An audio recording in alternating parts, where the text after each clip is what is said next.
안녕하세요. 생산직으로 일하고 있는 30대 여자입니다. 나이를 먹는다고 하는 것은 사물을 볼 줄 알게 됨을 뜻한다는 말 들어보셨나요? 어렸을 때 저는 사람이 나이를 들면 마치 나무처럼 시간을 나를 강하게 해주는 비료 삼아 더 지혜로워지고 내면적으로 강인해질 거라고 생각했어요. 질투도 비굴함도 무지함도 나이가 들면서 천천히 사라질 것 같다고 아주 단단하게 착각을 한 거죠. 하지만 나이가 들면서 예전에 하지 못한 경험을 할 수 있는 건 사실이잖아요. 나이를 헛먹은 게 아니라면 그 경험에서 나 나름대로 배움을 얻기도 하고 또 다른 실수를 하지 않기 위한 연습을 할 수 있겠죠. 저는 저희 부모님을 보고 자라면서 세월이라는 게 그저 나이만 먹게 하는 게 아니라 더 강하게 만든다는 걸 느꼈어요. 저희 집은 넉넉하진 않았지만 부모님과 저 남동생, 이렇게 네 식구가 당장 내일 걱정 없이 살만했어요. 부모님께서 잠을 줄이고 여가 생활을 줄여가면서 일을 하신 덕분이었죠. 하지만 그 빠듯한 살림이 더 어려워지게 된 계기가 있었어요. 저희 어머니께서는 우유 배달 일을 하셨거든요. 요새는 프레시 매니저라는 명칭도 생기고 전동으로 끌고 다니면서 배달 일을 하시지만 어머니가 한창 일하실 때는 수레에 우유랑 요구르트를 가득 싣고 배송 지역 이곳저곳을 발로 뛰어서 배달하셨었어요. 어머니는 그 일 덕분에 저희를 먹이고 입히고 본인 건강도 나날이 좋아지는 것 같다며 항상 긍정적인 마인드를 잃지 않으셨습니다. 하지만 어머니께서 얼마나 열심히 일하시고 건강하신지와는 상관없이 비극이 찾아왔죠. 어머니께서 배달을 하시다가 사고를 당하신 겁니다. 골목골목을 다니면서 배달을 하시던 어머니를 못 보고 속력을 내던 차가 그만 어머니를 치었고 어머니는 차 아래 두 다리가 끼이셨어요. 어머니께서는 평생 휠체어를 타고 다니셔야 하는 하반신 마비 판정을 받으셨습니다. 하루아침에 장애인 1급 판정까지 받으셨죠. 남들이 보기엔 저희 집안에 먹구름이 드리워졌을 거라 생각하지만 생활이나 상황이 안 좋아진 건 물론 사실이지만 저희 가족은 세상이 끝났다고 한순간도 생각을 하지 않았어요. 저도 동생도 당장 장애인 판정을 받은 어머니와 혼자 가족 3명을 책임져야 하는 아버지께서 얼굴의 미소를 잊지 않으시니 단 한 번도 불만을 가질 수 없었고요. 어머니는 이제 일 안 하고 우리 유정이랑 성일이 얼굴 하루 종일 볼 수 있다고 웃으면서 말하셨고 아버지께서는 그때 하시던 일의 벌이만으로는 부족했다 느끼셨는지 바로 다른 일을 알아보셨어요. 친구분을 통해 도배 기술을 배우기 시작했고 바로 현장에 나가 일을 시작하셨어요. 어머니께서도 종종 동네 아주머니들의 도움으로 집에서 소일거리를 하시곤 했고요. 인생에서 어떤 시련이 있어도 포기도 좌절도 일체 내면에 들이질 않는 부모님 아래서 저와 동생은 상황이 변명이 될 수 없다는 교훈을 배우면서 자랐습니다. 그런 가르침 때문이었을까요? 저는 또래보다 더 빨리 취업을 했어요. 눈을 낮출 줄 알고 뭐든 주어짐에 만족을 할 줄 알았거든요. 그렇다고 제 능력을 평가절하한 건 아니었어요. 그냥 자기 객관화를 잘 했달까요? 저는 20대 초중반에 경기도에 있는 대기업 하청 공장에 생산직으로 취업을 했고 지금까지도 근무를 하고 있어요. 근데 어딜 가든 내가 가르침을 받을 만한 스승이 있다고 하잖아요. 저도 부모님을 닮아서 낙관적이고 긍정적이라고 생각했는데 저는 일하는 공장에서 저보다 더 긍정적이고 낙관적인 사람을 만날 수 있었네요. 저보다 2년 정도 먼저 들어온 기술 선임이었는데 공장 내부에서는 아주 유명했어요. 평판이 진짜 좋았거든요. 아래 사원들은 진짜 무슨 일만 터졌다 하면 다 이 선임을 찾았어요. 무슨 사고를 맞닥뜨려도 성질 한번 낸 적이 없었으니까요. 인사는 사람의 기본이라고 하는데 인사부터 참 기분 좋게 잘했고요. 공장에서 스마일맨으로 통하던 이선임은 일도 잘해서 공장 내부에서는 적 한 명 없을 정도로 평판이 좋았답니다. 그리고 여러분께서 예상하셨겠지만 그 이선임이 지금의 제 남편이에요. 모두에게 친절한 남편과 저는 특별하게 가까워질 수 있는 계기가 있었는데요. 바로 연말에 있던 회식날이 있었던 일이었어요.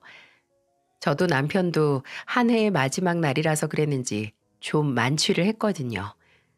근데 남편이랑 저랑 집 가는 길이 비슷해서 저를 데려다 주겠다고 남편이 나섰답니다.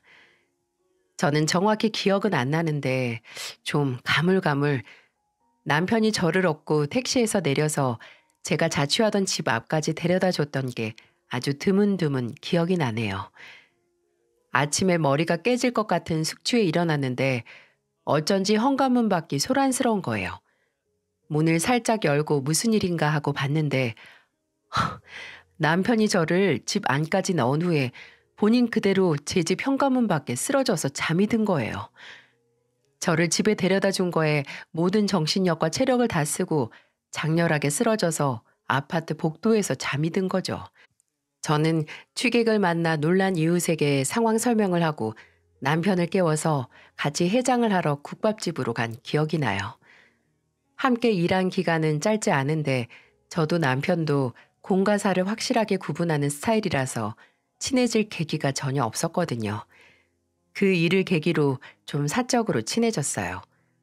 그러다가 둘 다 비슷한 마음을 갖고 있다는 걸 알고 연인으로 발전했고요. 남편과 결혼까지 생각하게 된 계기는 사실 사소했어요. 남편이 저희 어머니를 보는 눈빛 때문이었는데요. 남편이 주말에 제가 있는 동네로 저를 데리러 왔다가 저희 부모님을 우연히 마주쳤거든요. 부모님께서는 오랜만에 제 얼굴 볼 겸 반찬 가져다 줄 겸 오셨던 거예요. 근데 본인에게 장애가 있거나 아니면 장애가 있는 가족을 둔 분들이라면 아실 거예요. 사람들이 장애가 있는 나 자신이나 가족을 대할 때 그 미묘한 기류를 말이죠. 티를 완전히 내는 건 아니지만 뭔가 좀 불편해지고 이전과는 달라진 눈빛을 말입니다. 근데 남편이 휠체어에 탄 저희 어머니를 마주했을 때 그 미묘한 기류가 전혀 느껴지지 않았어요. 남편에게는 그때 저희 어머니의 몸 상태에 대해 전혀 말하지 않았었거든요. 근데 남편은 그때 쓰고 있던 모자를 얼른 벗고 까치 집진 머리를 빠르게 매만지더니 90도로 머리를 숙여 인사를 했습니다. 안녕하세요 어머님, 아버님. 이정훈이라고 합니다. 제가 집에서 그냥 온 거라 이런 꼴을 보여서 죄송합니다. 첫인상이 정말 중요한데 제가 너무 편하게 입고 왔죠? 남편은 오히려 추리닝 차림에 대한 양해를 구하면서 민망해 하더라고요. 그리고 나중에는 꼭 깔끔한 차림으로 찾아뵐 테니 지금의 모습은 잊어달라는 너스레도 잊지 않았습니다. 남편은 부모님께서 가신 후로도 부모님께서 날 추리한 놈이라고 생각하지 않으실까? 라고 걱정까지 하더군요. 제게 어머니에 대한 질문은 전혀 하지 않았어요. 그런 엉뚱하고 사소한 점이 오히려 마음을 울렸네요. 그리고 저희 부모님께서도 그날 후에 남편에 대해 물어보셨어요. 진지하게 만나는 사이인지 하는 걸 말이죠. 어머니께서는 그 청년 눈빛이 아주 좋더라 라고 하셨고 아버지께서도 성실하고 웃는 모습이 참 아이같이 순박하다고 마음에 들어 하셨어요. 나중에 남편과 저 사이에 결혼 이야기가 오고 갈 때 남편이 정말 말했던 대로 잘 입지도 않는 양복까지 맞춰 입고 저희 부모님께 인사를 드렸거든요. 저희 아버지께서 첫 만남을 그때까지도 기억을 하셨는지 현관문을 지나서 들어오는 남편을 보고 짓궂은 미소를 지으면서 이렇게 말하셨어요. 그래, 오늘은 아주 깔끔하구먼. 근데 난 이상하게 그 추리닝 차림이 더 정감이 간다. 남편의 특유한 친화적인 성격으로 첫인상도 그렇고 사위로서의 점수도 톡톡히 딴 거죠. 그리고 편견일 수도 있지만 분명히 좋은 부모님께 가르침을 받았기 때문일 거라고 저희끼리 얘기도 했어요. 저는 그 당시 시댁에 아직 인사를 드리러 가기 전이라서 정확한 생각은 아니었어요. 콩 심은 데 콩 나고 파 심은 데 팥 난다고 하잖아요. 근데 간혹 콩을 심은 데 콩이 아닌 전혀 다른 열매가 맺히기도 하더라고요. 그걸 상견례 날 알 수 있었습니다. 상견례 전에 시댁에 인사를 드리고 난 후라서 시부모님이 어떤 분들인지 대강은 파악을 하고 있었어요. 교육청 공무원으로 일하다 정년 퇴직을 한 시아버지께서는 굉장히 무뚝뚝하고 조용한 분이라는 것과 콩나물 국밥집을 운영하다가 코로나 시국을 이겨내지 못하고 문을 닫고 집에서 쉬고 계시는 시어머니께서는 입이 좀 거친 분이라는 걸 말이죠. 그리고 피부과 실장으로 일하는 시누이도 잠깐 얼굴을 봤었고 변호사인 아주버님은 바쁘셔서 얼굴을 못 봤었고요. 시댁에서 식사를 할 때도 별다른 문제가 없어서 상견례 날 그런 폭탄을 마주하게 될 줄은 전혀 상상도 못했어요. 그리고 그 폭탄은 바로 시어머니께서 터뜨리신 거였어요. 일단 예약한 식당에 도착했을 때부터 느낌이 안 좋았습니다. 휠체어가 들어갈 수 있는 룸이 있는 식당을 찾기 어려웠거든요. 다행히 룸에 자식이 아닌 입식 의자가 있는 식당을 예약할 수 있었어요. 근데 먼저 앉아 계시던 시어머니가 휠체어를 타고 들어오는 저희 어머니를 보는 눈빛이 남편이 처음 저희 어머니를 본 눈빛과는 정반대였던 거죠. 시어머니의 눈빛은 있고 화기애애한 상견례 자리를 조성하기 위해 노력했어요. 서로 덕담도 살아온 얘기도 가볍게 하면서 식사를 했죠. 그러다가 시어머니께서 저희 신혼집 얘기를 꺼내신 겁니다. 애들한테 집 얘긴 들으셨죠? 저나 애 아빠가 많이는 못해줘도 아들 장가 보내면서 빈손으로 보낼 수는 없죠. 번지르르 하진 않지만 방 2개짜리 빌라 정도는 해줄 수 있을 것 같네요.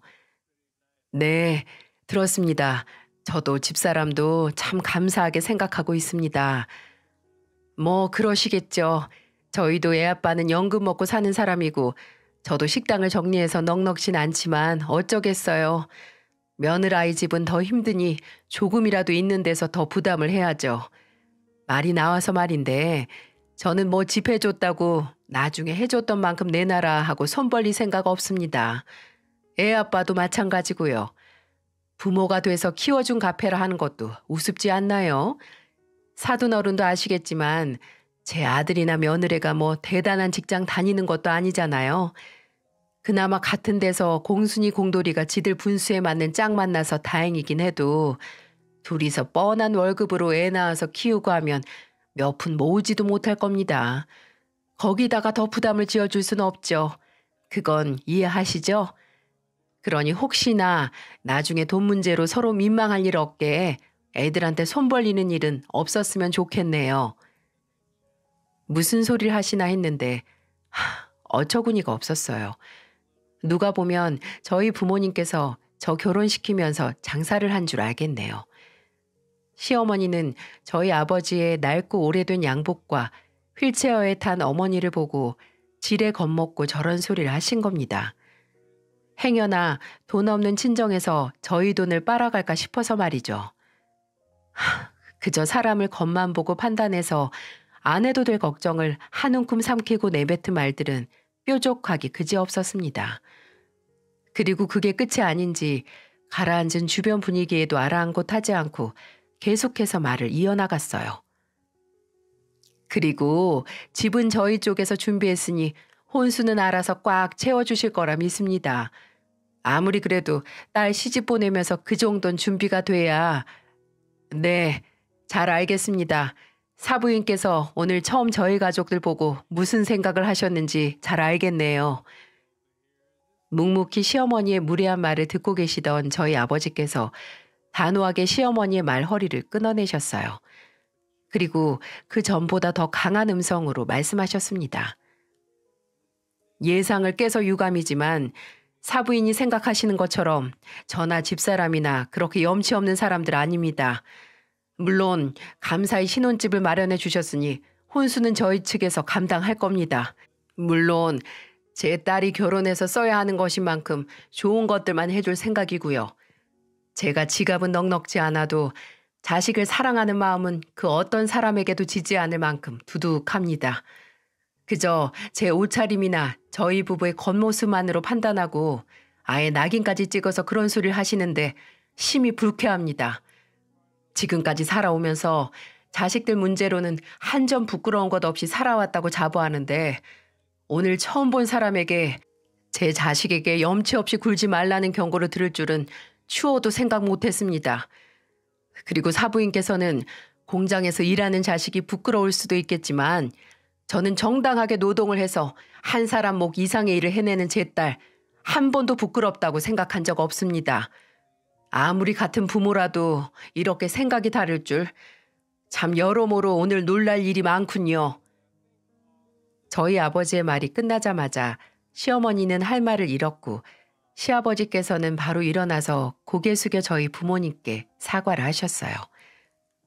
사돈어른, 사부인, 정말 죄송합니다. 마음이 궁핍한 건 오히려 제 아내였습니다.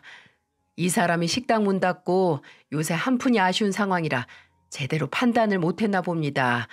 정말 죄송합니다. 무례를 부디 용서해 주시길 이렇게 부탁드립니다.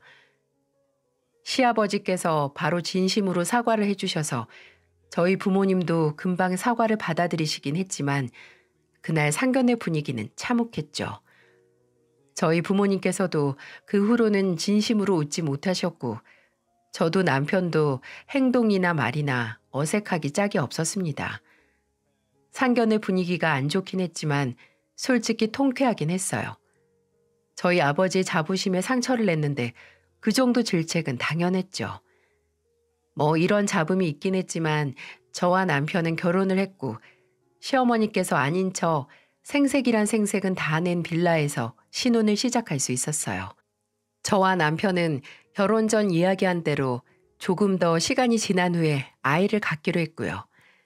씁쓸하긴 했지만 시어머니 말씀대로 그 당시 남편과 제 벌이로 아이를 낳고 키우기엔 조금 빠듯했거든요.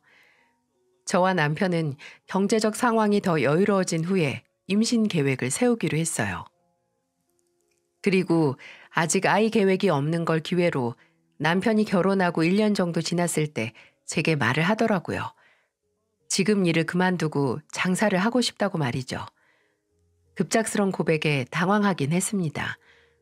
남편은 그때 공장에서 승진을 앞두고 있었는데 갑자기 일에 회의가 왔다니 그 기회가 아까울 수밖에요. 하지만 남편은 오히려 지금 저와 결혼하고 안정적인 와중에 아이가 없는 이 공백기가 기회라고 저를 설득하더군요. 뭐 저도 남편이 일을 할 때는 얼마나 프로페셔널하고 성실한 사람인지 잘 알기에 생각보다 쉽게 남편의 말에 동의를 할 수 있었고요. 남편은 본인이 계획을 세웠던 대로 퇴직금과 대출을 조금 받아서 치킨집을 열 수 있었습니다. 또 저는 의도치 않게 남편이 치킨집을 열었다는 걸 핑계로 몇 번 시어머니의 부름을 무시할 수 있었어요. 무슨 얘기냐고요? 제가 결혼하고 시어머니는 주말마다 시도 때도 없이 저를 부르셨거든요. 특히나 아주버님께서 결혼을 하신 후에는 더 그랬어요. 변호사인 아주버님은 39살의 나이에 평균보다 늦게 결혼을 하신 거였어요. 시어머니는 늘 결혼을 미루는 아주버님을 보고 직업이 좋으면 뭐하냐, 결혼도 못하고 이대로 죽을까 봐 겁나는데 라고 걱정을 가장한 구박을 하시곤 했습니다. 성격 좋은 아주버님은 그저 허허 웃기만 하셨고요. 근데 그랬던 상황이 완전히 뒤집혔어요. 아주버님이 의사인 여자와 결혼을 한다고 발표를 하면서부터 시어머니 눈에 아주버님은 오랫동안 결혼 못한 노총각 아들이 아닌 마땅한 짝을 기다린 인내심 많은 아들이 된 겁니다. 의사 며느리가 생긴다는 소식을 들은 시어머니의 표정 변화는 참 대단했어요. 이런 말 하면 뭐하지만 저희 시어머니는 무표정일 때도 되게 뚱한 인상이시거든요. 약간 심통난 불독 같은 인상이세요. 근데 의사 며느리가 시집 온다는 소식을 들은 후로는 진짜 행복한 말티즈 표정이 되셨습니다. 그 정도로 좋아하는 표정을 숨기지 못하셨어요. 벌써부터 감이 오시죠? 네, 맞아요. 저희 시어머니는 형님이 집에 들어오신 후로 아주 신나게 저와 형님을 비교하는 맛에 사셨답니다. 마치 게임처럼 말이죠. 처음 아주버님이 형님을 데리고 집에 인사를 왔을 때 저도 남편도 아주버님이 다 같이 얼굴 보자고 하셔서 시댁으로 갔었거든요. 처음 만난 형님은 굉장히 얌전하고 단아한 첫인상이었어요. 그리고 그런 겉모습처럼 성격도 굉장히 내성적이었어요. 시부모님께서 무슨 질문을 하든 다 눈을 내리깔고 네, 아니요, 딱 이 두 가지로만 대답을 했거든요. 목소리도 굉장히 작았고요. 근데 저희 시어머니는 뭐가 그렇게 좋으신지 무섭도록 단답인 대답을 들으시고도 무슨 나사 빠진 미소를 잃지 못하셨어요. 아이고, 우리 첫째 며느리는 그저 요조숙녀네, 요조숙녀야. 말도 조곤조곤 잘하고 환자들이 목소리 듣기 좋다고 그러지, 응? 얼굴도 저렇게 예쁘장해서 환자들한테도 인기 많겠어. 아주 있는 거 없는 거 오만 가지를 붙여서 칭찬을 하기 바쁘셨어요. 제가 아무리 저희 시어머니에게 예쁨 받을 마음을 오래전에 버렸다고 할지라도 사람 마음이 그렇잖아요. 나 때와는 확연히 다른 모습에 상처도 받고 질투도 생겼죠. 이게 형님 잘못도 아닌데 괜히 형님이 미워지려는 못된 마음도 진짜 5% 정도 생겼었네요. 금방 이러면 안 된다 하고 더 의식해서 형님에게 깍듯하게 대하기도 했고요. 저의 그런 내적인 갈등을 아는지 모르는지 시어머니는 기어이 제가 차별과 비교에 눈이 돌아버리는 꼴을 보셔야 했나 봐요. 저는 결혼하고 처음 있는 명절에 거의 새벽부터 시댁에 가서 음식을 준비했거든요. 시어머니가 그때 오라고 하셨거든요. 근데 아주버님이 결혼하고 돌아오는 명절에 늘 그렇듯 저와 남편은 시어머니께서 사오라고 했던 재료들 새벽 시간에 사서 아침 일찍 시댁으로 갔습니다. 물론 시누이도 저희와 비슷한 시간에 시댁으로 왔고요. 근데 아무리 시간이 지나도 아주버님이랑 형님이 도무지 안 오는 겁니다. 그래서 제가 나물 양념을 하다 말고 지나가는 소리로 말했어요. 형님네는 차가 많이 밀리나 봐요. 제가 전화 한번 해볼까요? 전화를 왜 해? 내가 일찍 오지 말라고 했어. 언니, 엄마가 어젯밤에 큰오빠한테 점심시간 지나서 오라고 했어요.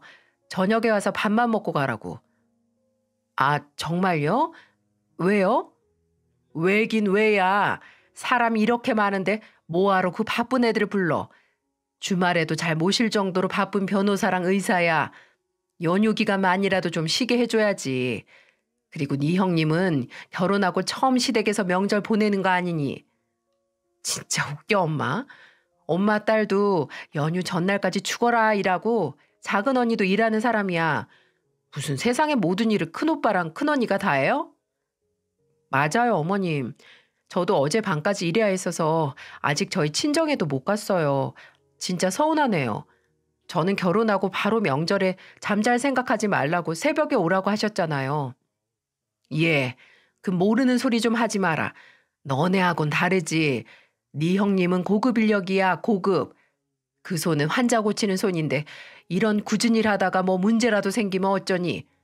공장에서 뚱땅거리면서 일하는 너보다는 네 형님 손이 더 연약하지 않겠니? 어머님은 여태까지 제가 공장에서 연장 가지고 뚱땅거리면서 일한다고 생각하셨어요? 무슨 쌍팔년도도 아니고 기계가 하는 일을 제가 왜 해요, 어머님. 간혹 보면 참 아직도 과거에서 사신다니까요, 여러모로. 이런 말을 들어도 시어머니는 눈 하나 깜빡하지 않으셨습니다. 약속대로 저녁 시간에 형님과 아주버님이 시댁에 도착했을 때 저는 외국인 사신들을 대접하는 내시를 보는 줄 알았습니다. 시어머니는 형님에게 오느라 힘들었지, 쉬는 날에도 운전해서 오느라 고생했다 등등 형님을 유리 인형만큼 조심스럽게 다뤘습니다. 집에서만 일했으면 제가 이렇게 사연을 안 보냈겠죠. 하루는 시어머니께서 주말 아침에 제게 연락을 하신 겁니다. 급하게 일이 생겼는데 도와줄 사람이 저밖에 없다고 시댁 앞으로 본인을 데리러 오라고 말이죠. 순진했던 저는 진짜 무슨 일이라도 난 줄 알고 부랴부랴 운전을 해서 시어머니를 모시러 갔고 시댁 앞에는 양동이를 든 시어머니께서 서 계셨어요. 제가 무슨 일이냐고 해도 시어머니는 그저 말하는 대로 운전하라는 말만 하셨고요. 저는 아무것도 모르고 그저 시어머니께서 다급하게 말씀하시니 내비게이션을 찍은 대로 운전을 해서 갔죠.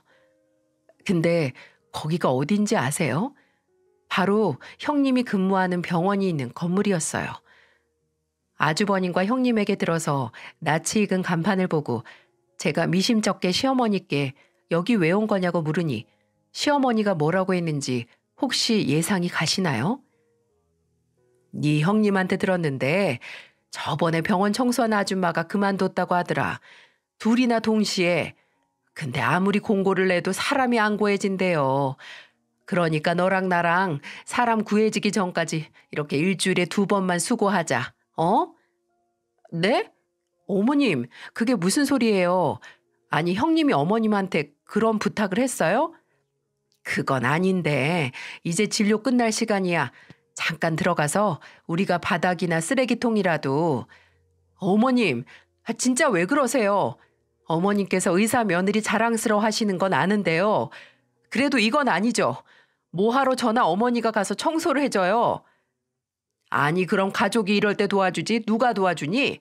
너나 나나 오늘 노니까. 저는 주말만 노는 거고요.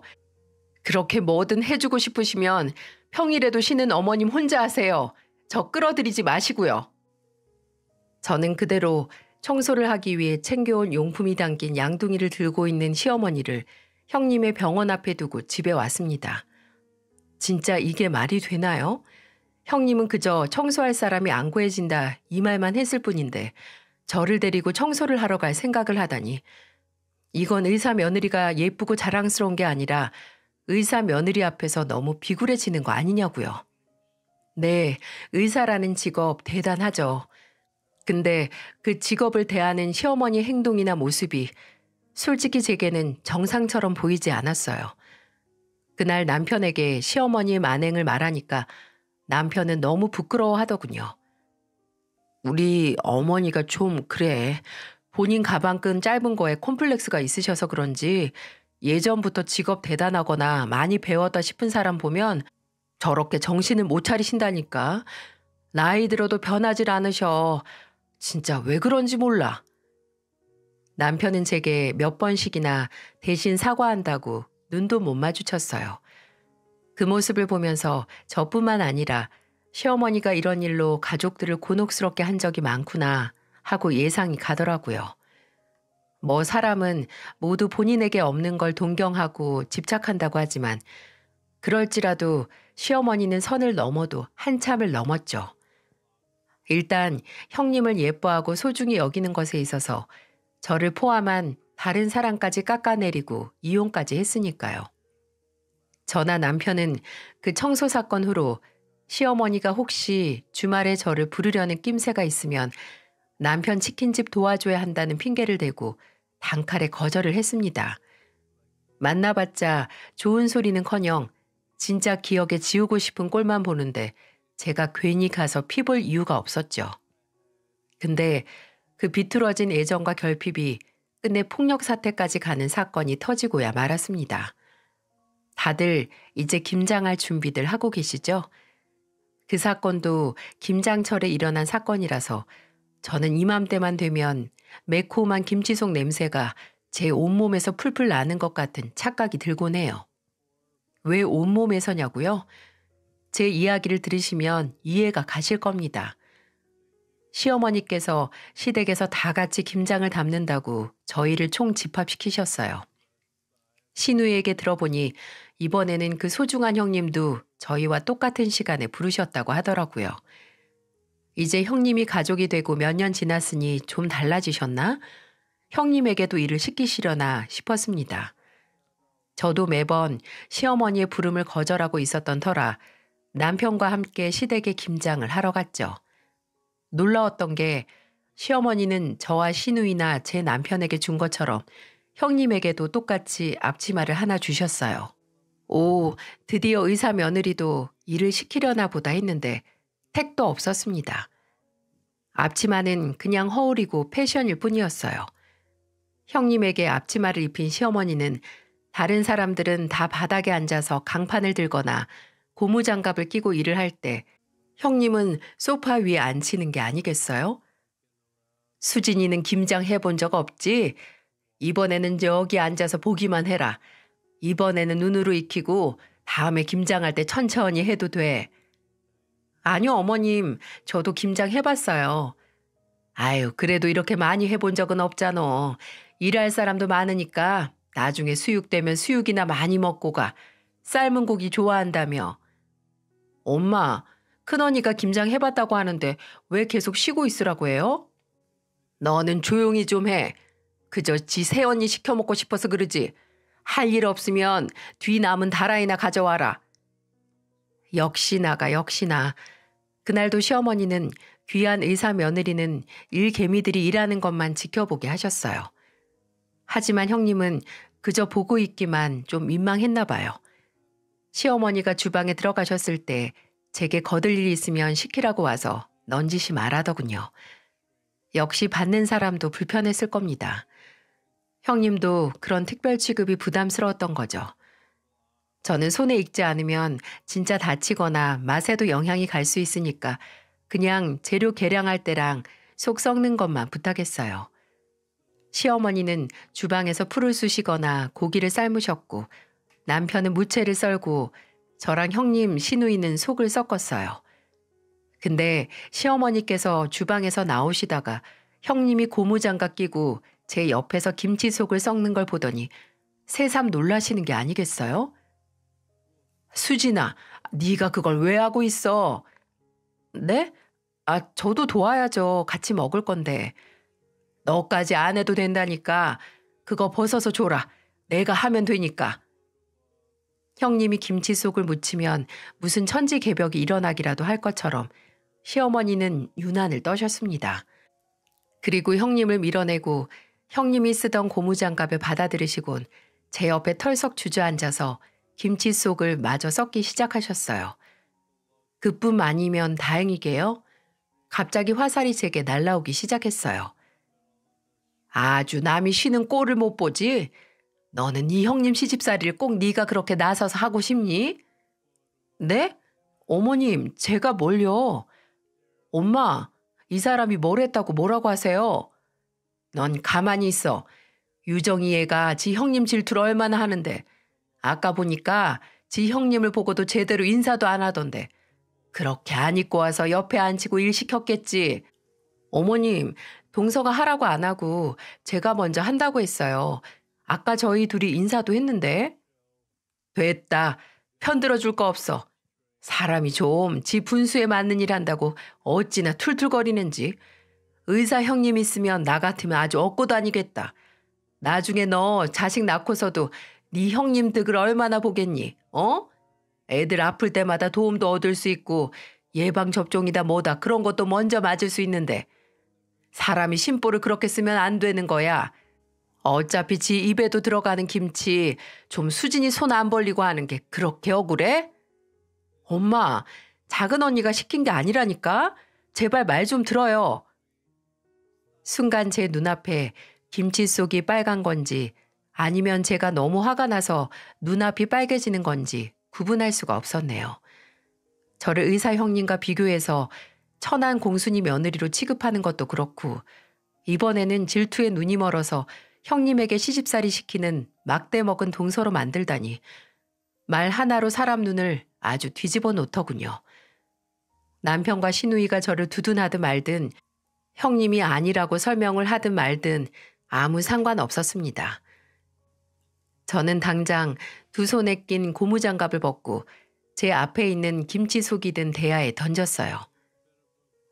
저는 이 김치 안 먹어도 상관없어요. 가족들끼리 김장한다고 좋은 마음으로 와서 분수라느니 심보라느니 말 들을 정도로 저 잘못한 거 없고요. 어머님이 그렇게 형님이 예뻐서 미치시겠으면 어머님 혼자서 예뻐하세요. 거기다가 저나 이 사람이나 아가씨 갈아서 넣지 마시고요. 뭐시 어째? 너 다시 한번 말해봐. 네, 기꺼이 해드릴게요. 혼자서 하시라고요, 혼자서. 왜 괜히 저나 아가씨 깎아가면서 형님을 예뻐하세요? 그냥 좀 평범하게 예뻐하시면 안 돼요? 꼭 그렇게 비교하고 차별을 해야만 하시겠어요? 저는 그 장단에 맞춰드릴 생각 추호도 없으니까 어머님 혼자 의사인 형님 앞에 납작 엎드리세요. 그렇게 해서 대체 뭘 얻을지 모르겠지만. 제가 그렇게 말하고 대야 앞에 쭈그리고 있던 다리를 펴려고 하는데 시어머니께서 제 머리채를 잡아서 그대로 바닥으로 누르시는 겁니다. 제 앞에 뭐가 있었는지 아시죠? 김치 속이 있었어요. 김치 속이요. 시어머니의 짐승과 같은 힘에 못 이겨 저는 그대로 머리부터 속이 가득 든 대야에 꼬꾸라졌고 그 결과 소리도 한번 못 지르고 그대로 머리통은 김치 속에 버무려지게 됐네요. 주변에서 남편이 뭐 하는 짓이냐고 고래고래 소리를 지르고 그런 소리가 들리고 누가 제 팔을 잡고 시어머니에게서 떨어뜨리려고 고군분투하는 힘이 느껴졌어요. 이러나 저러나 팔뚝이 제 팔뚝의 2배인 시어머니는 제 머리를 놔주지 않고 악에 받쳐서 지르는 소리도 간간히 김치 속이 들어가기 일보 직전인 제 귀에 날아와 꽂혔습니다. 공장에서 일하는 주제에 무슨 할 말이 많아서 떽떽거려. 이 건방진 거. 지 주제도 모르고 지 형님 앞에서 심히 망신이나 주고 네가 뭔데 나한테 바락바락 대들어. 엄마 이거 좀 놔요. 지금 제정신이에요? 유정이 좀 놓으라고요. 어떡해. 오빠 엄마 뒤에서 좀 잡아. 드디어 제가 시어머니 손에서 벗어나 고개를 들었을 때 제 머리를 타고 뚝뚝 떨어지는 김치 속 때문에 온몸이 빨갛게 물들었습니다. 근데 차라리 이런 꼴이 되니 머릿속이 맑아지더라고요. 참, 김치의 좋은 효능이 두피에도 영향이 있을 수 있나요?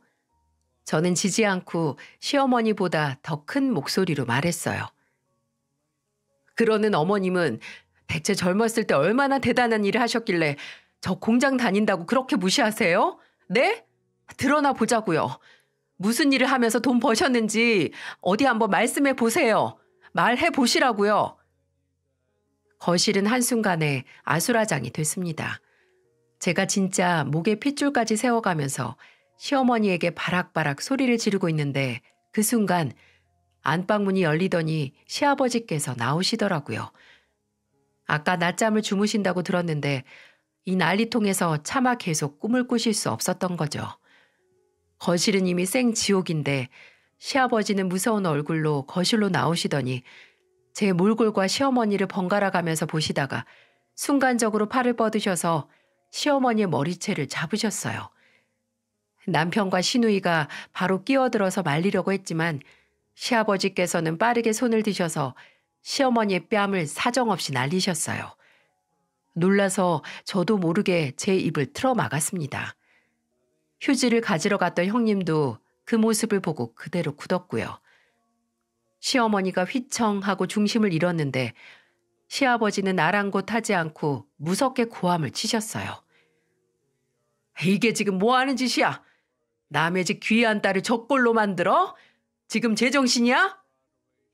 아니 당신 지금 나 때린 거야? 그래 때렸다. 사돈 어른들 대신해서 내가 때렸어. 머리가 그렇게 나빠? 옛날 생각 안 들어? 당신도 옛날에 공장 다녔으면서 뭐가 그렇게 잘나서 매번 유정이만 보면 못 잡아먹어서 안달이야. 지금 저만 들은 거 아니죠? 공장이요? 공순이라고 저를 그렇게 무시하던 시어머니가 저와 같은 공순이 출신이었다고요? 저는 어처구니가 없고 충격적이라서 멍하게 시어머니를 쳐다봤어요. 남편도 이건 모르고 있던 사실이었는지 입을 다물지 못하더군요. 표독스럽게 시아버지를 노려보던 시어머니는 갑자기 말이 없이 얼굴을 들지 못했죠. 같은 공순이들끼리 급을 나누는 거야 뭐야? 그래도 그냥 말단 공순이로 일하다가 때려친 당신하고 달라. 요새 공장이 당신 일하던 때랑 같은 줄 알아? 왜 일 잘하고 있는 며느리 길을 바득바득 죽여? 당신은 뭐가 잘나서? 잘난 의사 며느리 옆에서 어떻게든 붙어서 같은 취급 받아보려고 비굴하게 구는 거 누가 모를 줄 알아? 내가 뭐가 비굴해 뭐가. 첫째 내가 잘 되면 다른 애들도 잘 되는 거니까 나는 마음 써주려고. 그 되도 않은 변명하지 마. 당신 그거 차별이야, 차별. 그리고 그 차별 원하는 사람 하나도 없고. 예, 수진아. 네 시애미가 너만 그렇게 감싸고 도는 거 달갑든? 시아버지께서 갑자기 던진 질문에 형님은 흠칫 놀라더니 이내 제 손에 가져온 휴지를 쥐어주며 단호하게 말하더군요. 아니요. 사실 너무 불편하고 부담스러워요, 어머님. 어머님이 저를 특별 취급하실수록 저 이 집의 가족으로 자리 잡기 어려워요. 저 정말 동서나 아가씨하고 잘 지내고 싶은데 솔직히 어머님께서 방해하고 계시는 거예요. 들었지? 당신이 하는 짓 아무한테도 하등 도움이 안 돼. 알았으면 애들한테 얼른 사과해. 정식으로. 어른으로서 제대로 사과하란 말이야. 아이고, 야, 잘해주면 뭐해. 내 편 하나 없는데. 아이고, 억울해. 고작 며느리 하나 때문에 남편이란 사람도 나 무시하는데 내가 살아서 뭐해. 내가 죽어야지. 추하다, 추해. 나이 먹어서 죽는다고 협박하는 것만큼 추한 짓이 없어. 이 여편네야. 누구보다 오래 살 것까지 생긴 사람이 해봤자 신뢰도 안 가고. 엄마, 진짜 끝까지 이러실 거예요? 어떻게 가족들 다 엄마한테 뒤를 돌아도 잘못을 인정을 안 해요. 엄마 지금까지 내 직업으로, 이 사람 직업으로 모욕이란 모욕은 다 줬으면서 어떻게 엄마 과거는 그렇게 깜쪽같이 숨겼어요? 저 진짜 이번에 정식으로 전화 이 사람한테 사과 안 하면 평생 엄마 안 봐요. 가족 부끄럽다, 창피하다 하는 엄마, 저도 부모로 생각하기 싫다고요. 시어머니는 벼랑 끝으로 내몰렸습니다. 호랑이 같은 시아버지가 앞에 버티고 있었고 남편까지 의절을 하겠다 협박을 하고 심지어 그렇게 예뻐하던 형님마저 시어머니의 편을 드는 사람 하나 없으니 어느 한 곳으로 빠져나갈 수 없게 된 거죠. 시어머니는 입술을 잘근잘근 깨무시다가 이내 눈을 질끈 감고 사과를 하셨어요. 미안하다. 내가 못 배워서 그래. 내가 유정이 너만 보면 잊고 싶은 내 과거도 떠오르고 괜히 마음에도 없는 소리 했다. 미안하다. 거짓말하지 마세요.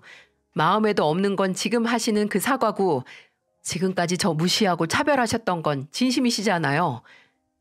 예, 넌 시애미가 사과를 하는데 저는 마음에도 없는 변명으로 사과하시는 거 듣기 싫어요. 지금 제 꼴 보이세요? 제가 이 꼴을 하고 어떻게 어머님을 용서해요. 그리고 상황 탓하지 마세요, 어머님. 어른이 돼서 열등감이나 자기 혐오를 며느리한테 분풀이하듯 푸는 시어머니가 어딨어요. 제가 호락호락하지 않게 나서자 시어머니는 또 한동안 아무 말도 못하셨어요. 그러다가 진짜 기어 들어가는 목소리로 잘못했다, 용서해 주렴 이라고 말하셨습니다. 작긴 했어도 변명만 덕지덕지 붙은 사과보다는 더 진정성 있게 다가왔어요. 아무튼 그날 버무려진 건 제 머리와 시어머니 과오였네요. 시어머니는 너무 수치스러우셨는지 바로 안방으로 들어가서 숨어버렸고 남은 저희들은 대충 남은 김치 속으로 김장을 빠르게 끝냈어요. 정리를 마친 후에 집에 가려는 채비를 마친 저희에게 시아버지께선 침통한 표정으로 말씀하셨습니다. 너희 이제 반년 동안은 집에 아예 오지 마라. 아마 저 여편네 창피해서 니들 얼굴 보지도 못할 테니까. 대형 선언이었죠. 시아버지께서는 괜히 얼굴 보고 더 문제 만들지 말고 차라리 한동안 멀리 있으면서 서로의 소중함을 좀 알자고 하셨습니다. 원래 가족일수록 더 떨어져 살고 얼굴도 진짜 가끔씩 봐야 애틋해진다고 말이죠. 이미 시어머니에게 정이 떨어질 대로 떨어진 저희는 시아버지의 의견에 전적으로 동의를 했고 반년간 명절에도 시부모님의 생신에도 일절 발을 들이지 않았어요. 모든 건 전화 한 통으로 끝냈습니다. 웃긴 건 시어머니께서 그 결정에 불만을 가지셨다는 거예요. 시댁의 발길을 끄는 지 석 달도 안 가서 다가오는 본인의 생일에 시어머니는 참지 못하고 제게 먼저 전화를 해서 진짜 네 시애미 생일인데 집에 안 와볼 거냐고 빈정거리셨어요. 제가 과연 어떻게 했을까요? 바로 시아버지께 일렀죠. 결과는 시댁의 발길을 끊는 기간이 반년에서 1년으로 늘었다는 겁니다. 저희 시아버지시지만 정말 대쪽 같지 않나요? 시어머니에게서 자유가 된 기간 동안 저는 형님과 가까워질 수 있었어요. 김장 사건 이후 형님이 제게 먼저 연락을 해서 괜찮은지 안부를 묻더라고요. 그리고 시간 괜찮으면 만나서 식사 한번 하자고 제안도 하고요. 그렇게 어색한 상태에서 만났는데 형님은 조심스럽게 본인의 입장을 설명했어요. 나도 늦은 나이에 결혼하는 거라서 새 식구가 되면 어떻게 행동을 해야 하는지 너무 어려웠어요. 동서도 봐서 알겠지만 내가 진짜 낯을 많이 가리거든요. 근데 어머님까지 그렇게 티가 나게 편애를 하시니까 동서한테 너무 미안하고 뭘 어떻게 해야 할지 모르겠는 거예요. 그럴 것 같았어요. 그거 형님 잘못 아니니까 너무 미안해하지 마세요. 그래도 난 동서하고 얼른 친해지고 싶은데 동서한테는 미안하지만 진짜 김장날이 날 살렸어요. 저도 김치에 버무려진 김에 어머님 얼굴 안 볼 수 있는 기회 생겨서 다행이라고 생각해요.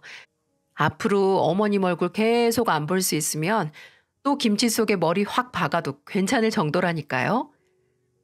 하지만 그 소원은 이루어지지 않았죠. 안타깝게도 약속된 기간이 있었으니까요. 올해 추석이 김장 사건 후로 처음 시댁에서 보내는 명절이었어요.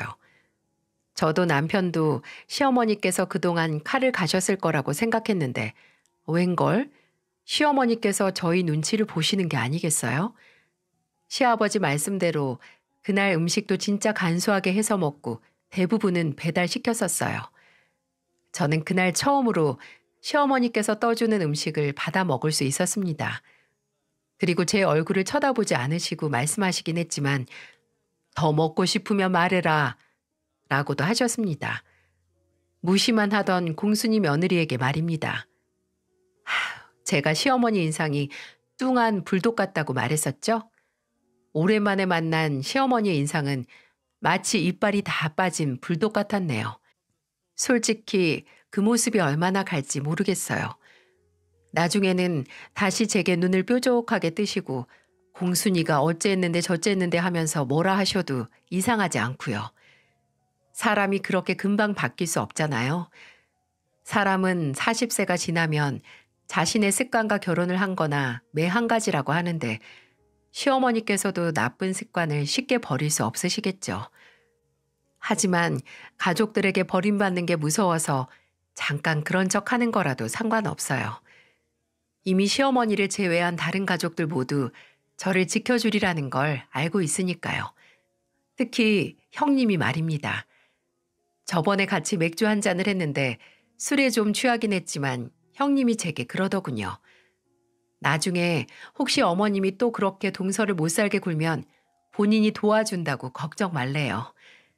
형님은 저보다도 약해 보이고 또 술 먹고 한 소리긴 하지만 그래도 시어머니가 그렇게 껌뻑 죽는 의사 며느리인 형님이 하는 소리니까 어딘가 모르게 믿음직스럽더라고요.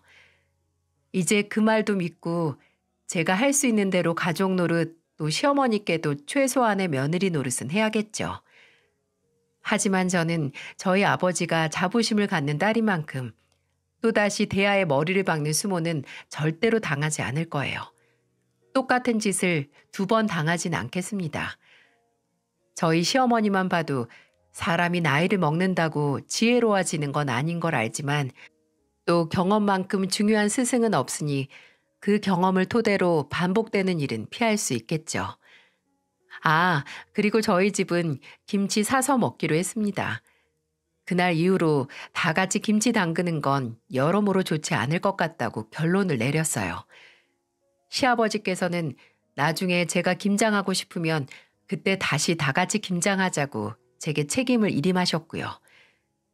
언제 시댁에 다 같이 김장을 하는 전통이 부활할지 모르겠지만 아마 제가 지금까지 시어머니께 당한 상처가 다 아물기 전까지 부활할 일은 없을 것 같네요.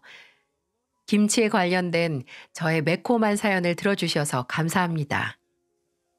여러분 모두 저와 같이 다른 의미로 매콤한 경험은 안 하시길 바라며 여러분 모두 즐겁게 김장하시고 가족들 모두 둘러앉아서 맛있게 드시길 바랄게요.